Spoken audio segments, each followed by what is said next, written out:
आरव का सपना था इंजीनियर बनना, लेकिन ध्यान पढ़ाई पर नहीं लगता था। उसके पापा एक छोटे दुकानदार थे जो बेटे को सफल देखना चाहते थे। माँ चाहती थी कि बेटा परिवार को गर्व दिलाए। आरव पढ़ने बैठता, मगर मोबाइल की घंटी उसका ध्यान तोड़ देती। कभी क्रिकेट मैच, कभी दोस्तों की बातें, दिमाग भटकता ही रहता। एक दिन पापा ने कहा, मेहनत करने वाले ही आगे बढ़ते हैं। आरव सोच में पड़ गया, क्या मैं मेहनत कर रहा हूं? वह अपने टीचर शर्मा सर के पास गया। सर, मेरा फोकस नहीं रहता, मैं क्या करूं? शर्मा सर बोले, फोकस कोई जादू नहीं, ये एक आदत है। उन्होंने साधु और बच्चों का किस्सा सुनाया। साधु ने कहा, ध्यान का मतलब मन को काबू करना है।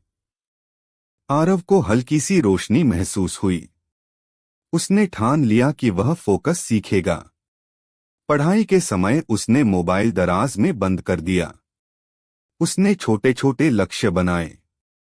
उसने अपना कमरा साफ कर सिर्फ किताबें रखीं। वह सुबह जल्दी उठकर पढ़ने लगा। कभी कभी दोस्तों का बुलावा उसे विचलित करता। कभी सोशल मीडिया खींच लेता। कभी वह हार मानकर सोचता, शायद मैं नहीं कर पाऊंगा। माँ ने कहा, बूंद बूंद से पत्थर छिदता है। धीरे धीरे उसने टाइम टेबल बनाया।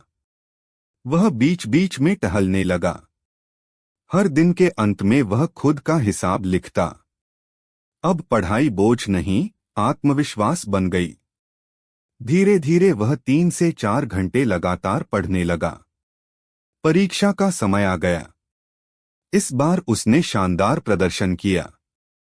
रिजल्ट आया, आरव का नाम सबसे ऊपर था। पापा की आंखों में खुशी के आंसू थे। माँ गर्व से मुस्कुरा रही थीं। पूरा शहर उसकी मेहनत की चर्चा करने लगा। आरव ने समझ लिया, फोकस मंजिल की कुंजी है। मोबाइल और विचलन से दूरी जरूरी है। बड़े लक्ष्य को छोटे हिस्सों में बांटना चाहिए। अनुशासन सबसे बड़ी ताकत है। गुरु और परिवार का मार्गदर्शन अमूल्य है। फोकस रोज की प्रैक्टिस से आता है। पढ़ाई आत्मविश्वास का दूसरा नाम है। जिसने फोकस सीखा, उसने जीत सीखी। छोटे प्रयास बड़े नतीजे लाते हैं।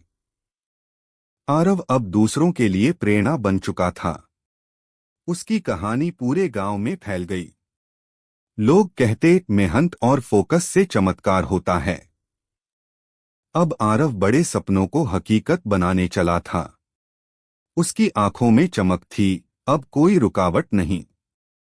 उसने समझ लिया, ध्यान ही सफलता का असली मंत्र है।